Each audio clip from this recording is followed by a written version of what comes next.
Today is Monday, October 21, 2013, about 8 a.m.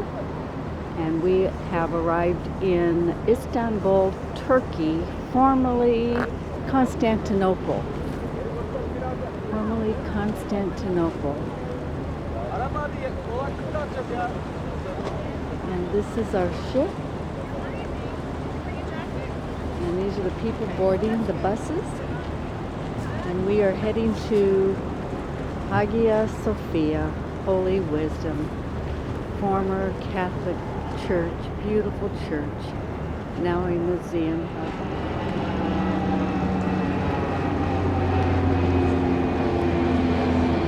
There are the buses that we are going to be on, 4 buses.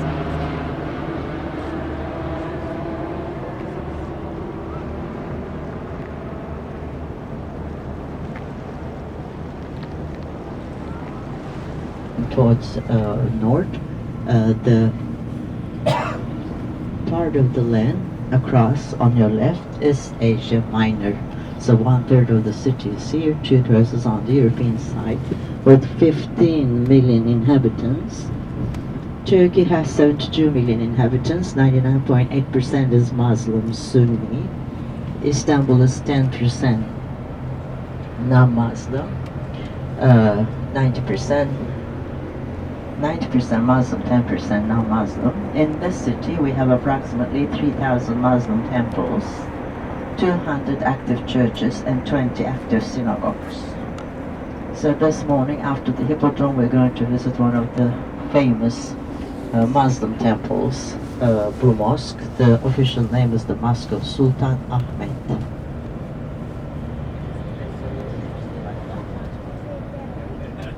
The beginning of this city is 7th century before Christ.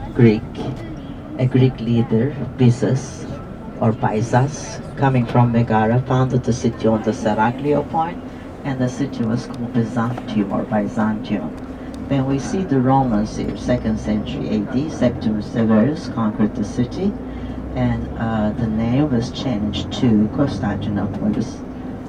During the 4th century, it became his city, and that's when the Christianity became the state religion here. Then we see the Ottoman Turks here, 1453. They've conquered the city. The name was changed to Istanbul. So Istanbul is was the capital for 3 big empires. That's why it's like an open-air museum. Wherever we go, we see the traces of the earlier cultures. We're now on the coastal road, and on the right we see the sea fortresses. And right next to the bus stop here, you see the trace of the great palace of Byzantium, 6th century Justinian period. And just around here on the right-hand side, you see the little arch of the entrance. It was huge, but unfortunately not much is left today. What we see left, just very few floor mosaics. And the spot which was found by an accident is the Mosaic Museum today. But you will not see any walls because it was destroyed by the 4 Crusaders. So this is the area where the first palace of Byzantium was existing. And what happened? 1920. The country was in the Independence War, and fire started here. Whole neighborhood burned down. Maybe it was the chance for the state to take precautions and build a archaeological museum here or something, but they were too busy in the war. They could not take, fortunately, not a chance to knock down all of these buildings and see. On the left-hand side, you see the Blue Mosque. It's not the largest mosque of the city, but it is one of the most well-known, very popular, and unique thing. This is the facing direction. When we walk inside, you see the stained glass windows, but from outside you cannot see those pretty windows because Ottomans used double window system to protect the stained glass.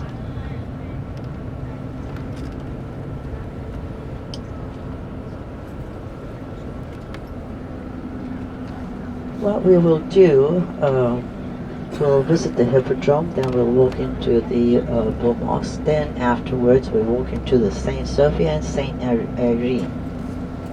So we will be walking around the area. So I want you to be aware of this fact. So if anybody wants to leave things, just make sure that you will not reach them again almost noon. Otherwise, it's safe for you to leave stuff on your seats. Telefonunu kontrol et istersen çaldırdım ama başka bir odasın.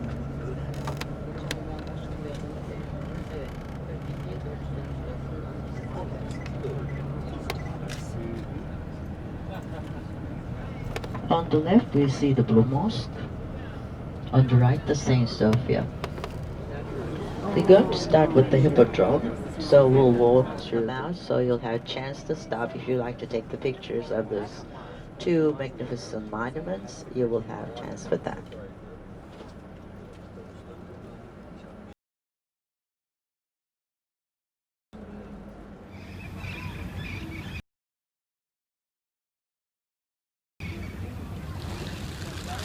Hippodrome, Monday, October 21, 2013.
down and said, "Thank God you permit me to surpass the Temple of Solomon."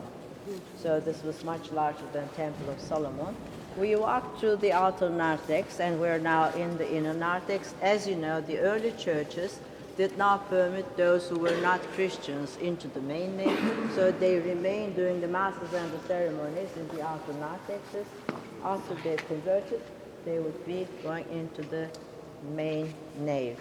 In the outer narthex, at the end, there's a fiale, which was used as baptism tub for the children. As we will be going out on the left, I hope it is available today because it's closed to public. There's the real baptisterium where people were baptized. You know, for those days, they need a big baptism tubs because elderly people were baptized. So it's large enough for an elderly person to walk in and walk out. I'll show you that. So the late mosaics we see.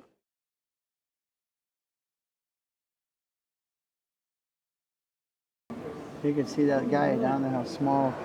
Yes.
Yani bizi de sıkıntıya bırakıyor, sizi de ve yetkiliyi de hep herkesi sıkıntıya soktuğunu söylüyor yani. Bir kişi yaptı diyor, hiç kimsenin haberi olmadan. Hanımefendiye söyle çekmesin yani. Çekip kayda alıyorlar. So sorry about the little hubbub there. A few people sang the Ave Maria and the security got quite upset. But that is to be understood because if they allow one Christian group to come and sing in here, then all the Christian groups are going to think they can come and sing in here. And they make a point that this is now a museum. And in a way, they're being very fair because they could just leave it a mosque and not let us in at all. And they turned it into a museum so that everybody could see the beauty of the place and the glory of what this building used to be. I still view it as what it was. And I'm careful because there's people listening now outside of our group. I want to just make one point. Did you notice we're the only group in here? Except for also the Canadian group who was on our ship? Because it's closed today. And when I talked to our cruise line, and they said that we're going to be coming, I was working out the itinerary with them, and when they said that we'd be coming into Istanbul on Monday, I said that the Hagia Sophia is closed on Monday, and they said yes. I said, I can't take our group to Istanbul if the Hagia Sophia is closed, because that's what you go to Istanbul to see. We had a push and tuggle, and they had it specially open just for us today. The cruise line and all of us together that put this together, we paid $5,000 so you'd be open today so you could be here. I just wanted you to know that. Thank you. And I'm gonna Thank you, Steve. I'm gonna thank the cruise line for that because they fought to do that for us. So imagine we just saw the glory of, you use your imagination, the glory of what it was in the Byzantine times. And I want to just make a comment about how the church should be beautiful.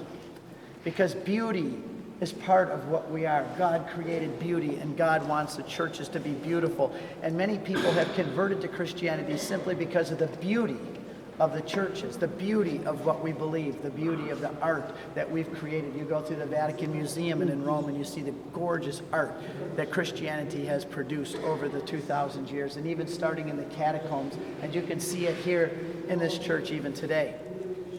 And so when you think about beauty, imagine that you had been living out on the farmlands here, and you 365 days a year, you're out. Shh. Shh. Yes. I don't, because they're all on 3 different channels. And so Imagine that you are out on the farm 365 days a year living in a stone hut. You have no electricity, no running water. You've never heard a symphony. You have never heard beautiful music. All that you smell, and I hate to be crude, 365 days is cow shit. Okay, that's what you wade through every day, and you take care of your farms and your pigs and everything else. And then on Easter, the vigil, you travel maybe 4, 5, 6, 10, 20 miles to come here for the Easter vigil. And after all that you've smelled, it's still stuck in your nose. And all you've heard and just common sounds, you step in the front door of this church and you see the golden heavens above you. And you see the Blessed Virgin Mary and Jesus and the saints and the prophets and the seraphim angels. And you step in and you hear the beauty of the singing of the choirs. And you smell the incense that's wafting through here instead of what you smelled on your farm.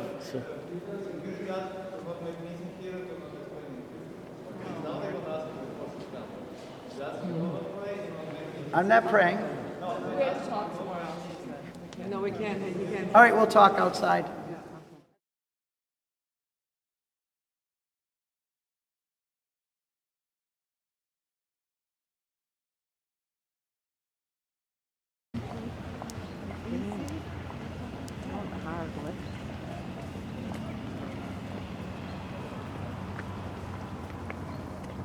Well, I like to. Let's go into the main courtyard first, if you don't mind the few steps. It's the Blue Mosque. It's the Blue Mosque. We call it the Mosque of Sultan Ahmed.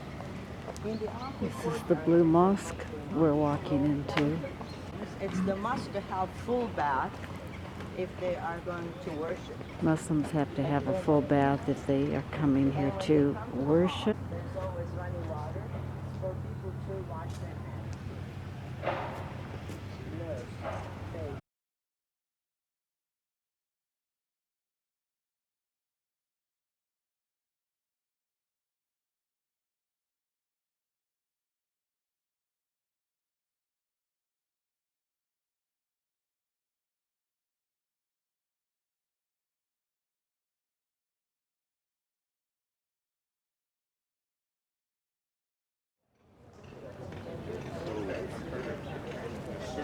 Nothing. It really doesn't look much, really.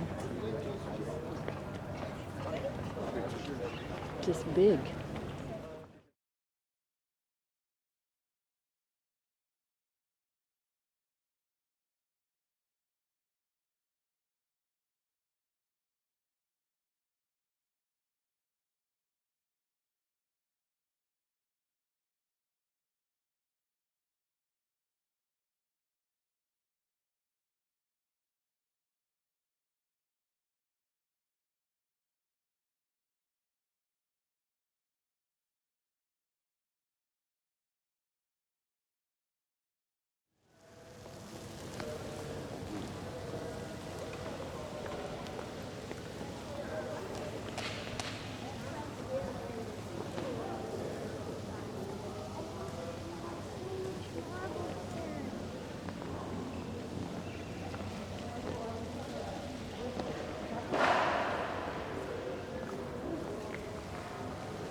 Walking into this mosque, gotta take our shoes off. Shoes off. Shoes off.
Saint Irene Church. Saint Irene Peace. Church. He did not touch it. He had a wall built all around the palace, He built a wall and this around was the used as a palace. storage building.